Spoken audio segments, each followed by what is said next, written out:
Welcome, folks.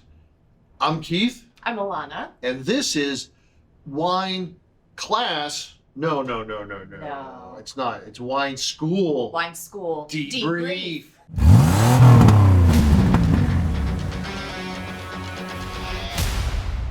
There we are. Oh my God. What do we have for today? Today is champagne. Oh, it's not.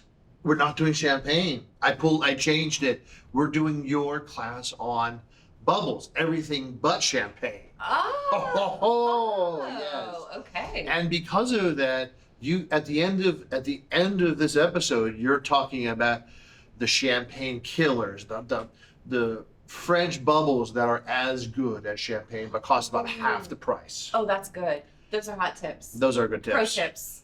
Stay tuned all the way through to the end. Like and subscribe.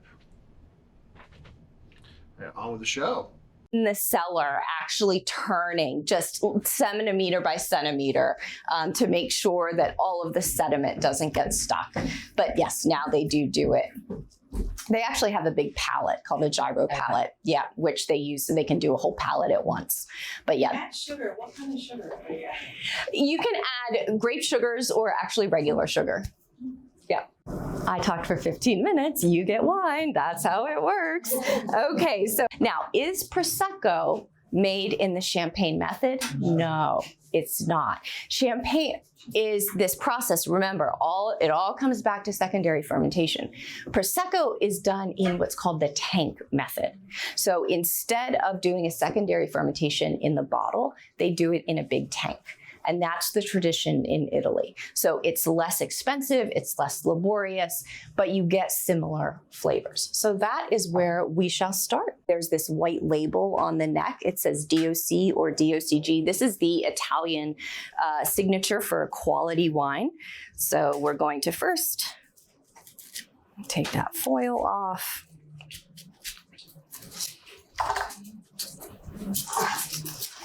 I had a woman in This is always the stressful point in class. I can feel you seizing up. I'm sweating under there. No, it's always opening wine in front of people is always, especially with bubbles. Especially bubbles. Because things can go wrong.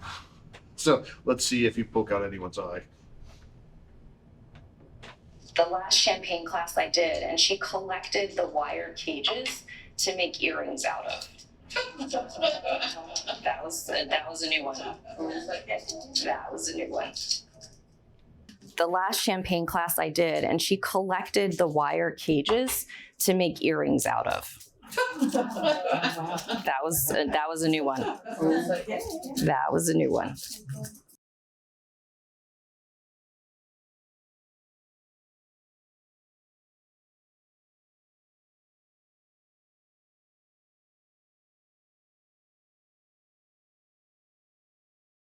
Sorry.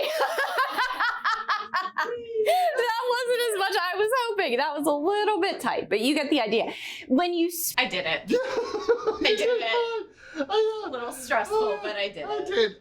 And because I actually sped out the video a little bit. So, I appreciate that. It wouldn't be so agonizing watching yourself. It is. It's tough. Oh, It's tough. it is. It's tough. Spray, when you do that, you're losing carbonation, you're losing wine. So, if we ever do have a Champagne, it actually, serves a purpose, which is just wine for spraying. I kind of like. Champagne, Emily in Paris reference. Oh. Just some of you will know what I'm talking about. I hope not. I really hope nobody knows what that means. If you do, let me know, please. The idea, because you should never spray good wine. You should also never use these good wines for mimosas. You can get the cheap stuff. Don't worry about it. But you never need to adulterate good sparkling wine with orange juice. All right, so it'll take me a moment to pour. I tend to go very light for the people in the front, and then I'll come back and replenish. But I just want to make sure everybody gets an equal amount. Just like with other wine, you definitely want to take a moment to appreciate the color and the stream of bubbles. So one way that sparkling wine is judged is the bubbles. So you want to look for a nice steady stream. I believe it's the smaller the better. And as it evaporates, you should see it sort of centers around the middle and then spreads out. The reason that we like to use flutes is so that we can watch the bubbles. There's a trend even in champagne, they want people to start using regular wine glasses for this. And I'm not a fan because I like the bubbles. And the thing you should never use though is the coupe, the old that they're making champagne towers out of. That's really bad because that's all your carbonation is going to be lost. So we take a nice moment to look at it in the glass, give it a tiny swirl, and then stick your nose in there.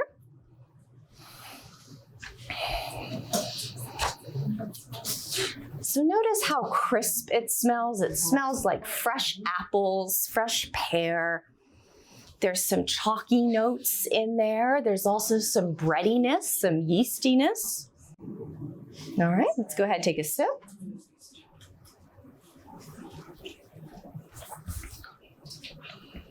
Keith, you actually left me tasting wine. I did. I have not seen this before where I know. I didn't end your up tasting. misophonia doesn't kick in. I know.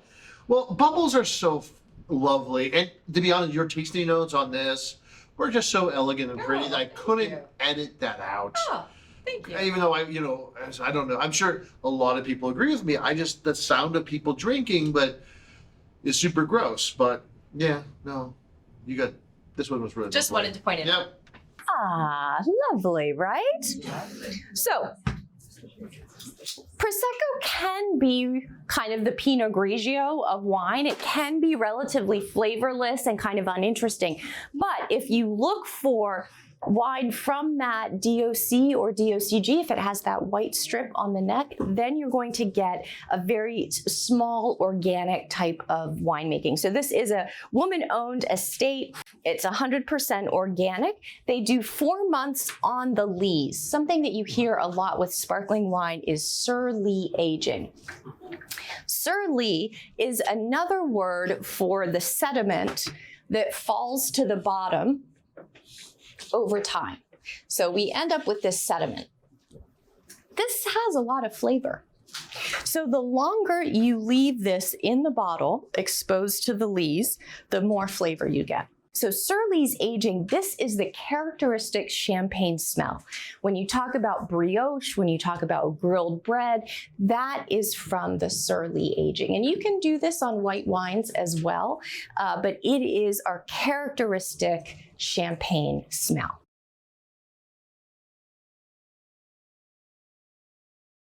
Here we go again. See, this one I didn't speed up. You're just this fast now. Right. You are just, Right. just All right. And I gotta say, this class really convinced me that there's a place for Prosecco. Like, I really hated Prosecco for a long time. I don't like the Charmat method, which is the tank method you talked about, but you really gave me something to think about. So I really appreciate that. Changing my mind about Prosecco.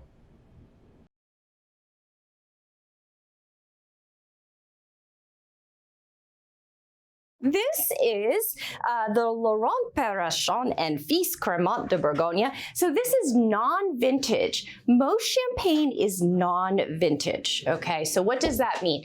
That means that the grapes are from many different harvests, okay? So that's what it means. A vintage champagne will have the year on the label, just like any other wine. And if it's a vintage, it should be from a great harvest. So it's an exceptional harvest. Typically what that means in champagne is it's one of our warmer years, okay? So you make vintage champagne only in a really good year, unless you're doing Dom Perignon. Dom Perignon is only vintage champagne, but mostly it's non-vintage. So that's why I have that NV there for you. So again, look at the bubbles, nice steady stream, right? Tiny bubbles there, very pretty, light straw color. Give it a little swirl and sniff. So this is big difference. This is 100% Chardonnay. So this is what we would call a Blanc de Blanc.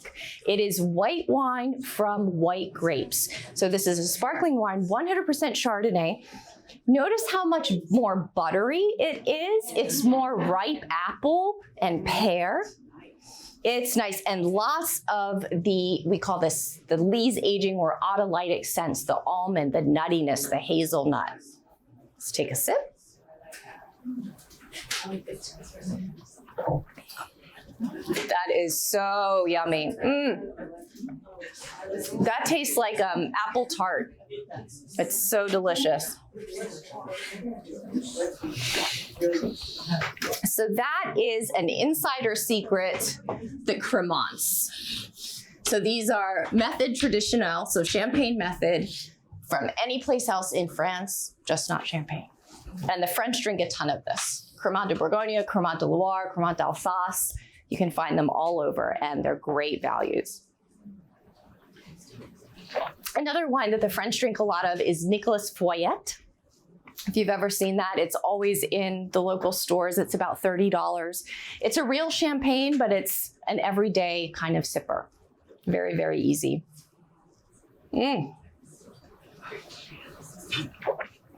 So with this, what do I want? Oh my God. I want lobster. I want scallops. I want something that I drizzle butter over. Oh. That's a great ending.